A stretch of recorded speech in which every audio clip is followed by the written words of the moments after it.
Thank you for watching, liking, commenting, sharing, and subscribing right now. Hello world, I'm Chris Pirillo, and this is your Geek Out for today. I wanted to give you my review of this Samsung Chromebook. I purchased it with my own money a few weeks back and have been using it for quite some time, enough to get an idea of whether or not I would feel good in recommending this to other users. This was $250, and the day that I happen to be recording this review, Google's already announced another Chromebook at $200. But of course, there's certainly some trade-offs with the lower price. The thing you got to keep in mind with Google Chromebooks is they're really not competing spec-wise to notebook computers or computing experience that would be beyond $500 or beyond $1,000. This is a race to the bottom, and that's not necessarily a bad thing, depending on the kind of user you are. I was looking for a good internet machine, and the Chromebook did not disappoint. $250 was right in the range of where I wanted to give it a shot, and I'm very, very happy with this machine for what it is, not for what it isn't. Great price, right in the $200, $250 price range for what you got in this hardware. I love the keyboard, and that's something that I wanted to point out because so often I'll use a computer and the keyboard sucks, and I don't want to use the computer because the keyboard sucks. This keyboard was good. I mean, look, I couldn't figure out what was different about it until I looked and like, oh, those are lowercase letters. That's not why the keyboard's good. I mean, it's responsive. It allowed me to type as quickly as I could type on any other keyboard that I might appreciate. And Google went a step further with the Chrome OS and allow you to remap the Control and Alt keys, which is a big deal, especially if you move cross-platform like I frequently do. So I didn't have to relearn anything or really remap the way that I use keyboards in my mind. So it allows me to be a better touch typist. So yeah, the power cable, is connected in the back. I thought it was just kind of something interesting to point out, if only because I wouldn't have to see the cable on either side of the machine if I was plugged in.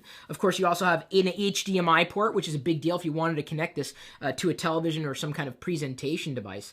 It feels lightweight. I could probably carry it around all day and not get a sore arm. It should easily fit within a knapsack as well. And it's at a price point that if something happened to it, I wouldn't feel so bad about it. Not to say that, $250 is a small amount of money, but certainly that's not as much money as $1,000.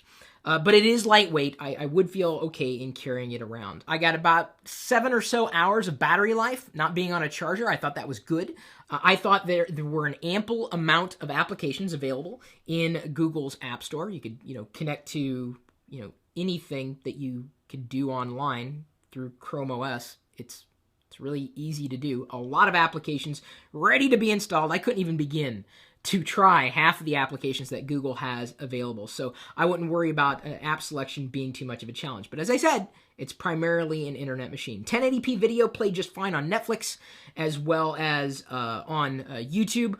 And that is a question a lot of people would have, is how does it play video? It plays just fine. So the processor and the system was able to handle higher quality video with nary a stutter. I appreciated the offline synchronization for Google Drive, being someone who lives inside of Google Drive and Google Docs.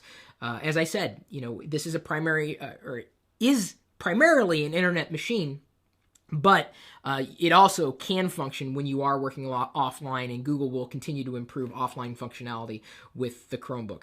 Setup was super simple. Easy updates, and really, they're automatic, as a matter of fact. If I go down here and click my icon and then go to settings, in fact, it tells me right there at the bottom, restart to update, and then help, and it does everything for you. And I like that. It's very, very easy. It is a good computer for the internet for newbies. That being said, as someone who's certainly, experienced within the ways of computing technologies, I didn't have an issue with this being primarily an internet computer. So I think if you're someone who all you want to do is get online, do stuff that you can normally do online, social networking, watching video, email, surfing the web, a Chromebook right around the $200 price point is not that bad a deal. I thought the design was relatively clean. It's kind of reminiscent of a a plastic MacBook Air, which isn't to say that the MacBook Air is any less of a value, just that, I thought it was, if I were to look at it, I would think, if I didn't see the big Samsung branding up front, I'd think, oh, it's a MacBook Air, and I think a lot of people would see it the same way. I appreciated guest mode being built in. It's a great computer if you already live inside the world of Google, supports multiple user accounts, really good usability by and large, and, Google, I think, is doing the right thing in pursuing the market the way they are, specifically with the Chromebook series. So there were a few things that I didn't like about the Chromebook experience, this particular Chromebook experience, and this may be true with everything in the Chromebook line. Considering I've been used to some premium products, there were definitely some glaring oversights. For one, the screen, it works, obviously, but the contrast was so incredibly washed out. That became very frustrating, especially if I was working in a document and I would have to squint to see the text show up on the white background with the allegedly black text. It was a really lower quality screen than I have been used to. I would say the performance was okay. Now, for what it is, it was good. But it definitely wasn't a speed demon. Chrome in general, and this speaks to Google Chrome as a platform, has a long way to go on every single operating system. OS X, Linux, Windows, Google Chrome OS. It is not a performance beast. Yes, it runs JavaScript fast, and it's very compatible with HTML5 and the different parts of that. But overall, a lot of stutters, a lot of lag, a lot of inconsistencies. They need to work on their performance. I mean, smooth, buttery performance. You can't even see it in Android. That's why I've started to use Dolphin on the Android OS. Of course, I don't really have a choice other than to use Google Chrome on the Chrome OS, just that I hope that Google starts to pay attention to its overall performance on every platform with Google Chrome.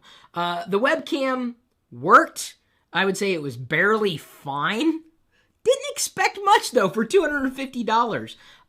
In fact, if I had a choice between a $200 with a hard drive Google Chromebook or $250 with an SSD Chromebook, I would choose $250 with an SSD, if only because I would hope to have as much speed and performance out of this particular computer as I possibly could. And of course, having a hard drive is going to slow you down. This did not have a hard drive in it. I don't know if it was weighted properly. And again, this may be speaking to me being spoiled by slightly better design. But you can see with the lid shut, it's definitely shut. It was difficult to lift the screen without also pulling down on the bottom part of the notebook computer. That is nice because it's firm, but it also places somewhat of a challenge. Just something to keep in mind, something that I did not like. I thought they could have done better. And another thing I kind of get, but what's this speed bump on the back? It's just kind of, all right, I get it. It's a hinge, but I think they could have done a better job with the placement of the hinge. I don't know. I didn't expect much for $250. In fact, I got more than I expected for $250. So yes, this is recommended. I will be holding on to it for the foreseeable future. And Google will continue to race to the bottom as they've continued to do with pretty much every one of their efforts. They are, trying to create as best of an experience that they can without breaking the bank. And I think that is the value of the Chrome OS as it stands right now. Is it a Windows replacement? It depends. Is it a Mac OS X replacement? It depends. Is it a Linux replacement? Well, it kind of is Linux. In fact, it's a better version of Linux than most people have experienced to this point because everything works and they're constantly updating it. And I think that is where this product sits. For $200 or $250, this is, I would say, a hit. And I think for most people, if all they need to do is get onto Facebook, check email, browse the web, watch videos on YouTube, why not get a Chromebook instead of spending even more money on something that they might not need?